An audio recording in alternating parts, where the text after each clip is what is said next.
Assalamualaikum warahmatullahi wabarakatuh. Salam sehat bersama The Nature Indonesia. Untuk menentukan apakah keputihan bersifat normal atau tidak normal, dokter akan menanyakan gejala yang dialami, siklus menstruasi, dan mengenai hubungan seksual.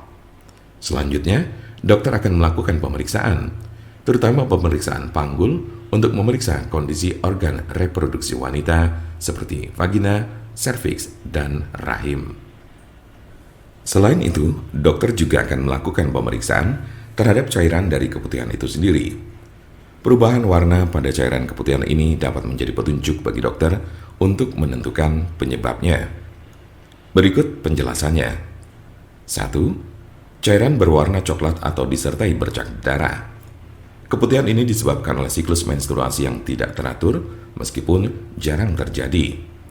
Kondisi ini bisa juga merupakan tanda dari kanker rahim atau leher rahim. 2. Cairan berwarna hijau atau kuning dan berbuih. Keputihan ini disebabkan oleh penyakit trichomoniasis. 3. Cairan berwarna kelabu atau kuning. Keputihan ini dapat disebabkan oleh penyakit gonore. 4. Cairan berwarna putih dan kental. Keputihan ini disebabkan oleh infeksi jamur pada vagina. 5. Cairan berwarna putih, abu-abu atau kuning disertai bau amis. Keputihan ini disebabkan oleh penyakit vaginosis bacterialis. Dan 6. Cairan berwarna merah muda. Keputihan yang terjadi setelah melahirkan. Tanda keputihan yang tidak normal umumnya sudah dapat terdeteksi pada pemeriksaan awal. Namun, dokter dapat menganjurkan pasien untuk menjalani pemeriksaan tambahan agar lebih pasti. Seperti 1. Tes pH untuk memeriksa tingkat keasaman lendir atau cairan dan mendeteksi tanda-tanda infeksi pada vagina. 2. Tes sampel cairan vagina, yaitu pemeriksaan laboratorium terhadap sampel cairan atau lendir keputihan untuk mendeteksi keberadaan jamur, bakteri, atau parasit yang menyebabkan keputihan. 3. Tes infeksi menular seksual untuk mendeteksi tanda atau gejala dari infeksi menular seksual seperti gonore, chlamydia, dan trichomoniasis. 4. Pap smear, yaitu pemeriksaan terhadap sampel jaringan serviks untuk mendeteksi kelainan yang terjadi pada jaringan serviks. Bagaimana cara pengobatan keputihan secara alami tanpa menimbulkan efek samping? Keputihan yang tergolong normal tidak memerlukan penanganan medis secara khusus. Kondisi ini dapat ditangani dengan membersihkan area kewanitaan secara rutin untuk menghilangkan lendir atau cairan.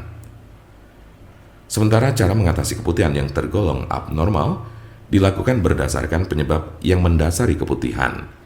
Dokter akan memberikan terapi obat untuk mengobati keputihan abnormal seperti 1. Obat antibiotik seperti clindamycin untuk menghilangkan bakteri penyebab keputihan. Antibiotik tersedia dalam bentuk pil atau krim oles. 2. Obat anti jamur seperti clotrimazole dan miconazole untuk mengatasi infeksi jamur yang menyebabkan keputihan. Obat ini tersedia dalam bentuk krim atau gel yang dioleskan di bagian dalam vagina. 3. Metronidazole atau tinidazole jika keputihan disebabkan oleh parasit penyebab penyakit trichomoniasis. Bagaimana cara pencegahan keputihan? Langkah utama untuk mencegah keputihan abnormal adalah menjaga kebersihan area kewanitaan agar terhindar dari risiko infeksi. Cara yang bisa dilakukan yaitu bersihkan vagina dengan sabun dan air hangat setelah buang air kecil atau air besar, kemudian keringkan. Jika Anda memiliki pertanyaan seputar keputihan yang dianggap tidak wajar atau abnormal, serta ingin bertanya mengenai obat keputihan yang alami serta tanpa efek samping, Anda berada di tempat yang tepat. Karena kami punya solusinya, segera konsultasikan kepada kami untuk mendapat informasi lebih lengkap serta jelas mengenai pengobatan keputihan ini. Silakan hubungi nomor kami di 081 329 878 999 atau bisa juga melalui WhatsApp di nomor yang sama yaitu 081 329 878 999. Jangan lupa like, share, dan subscribe untuk mendapatkan informasi seputar kesehatan lainnya. Terima kasih, semoga dapat bermanfaat. Wassalamualaikum warahmatullahi wabarakatuh.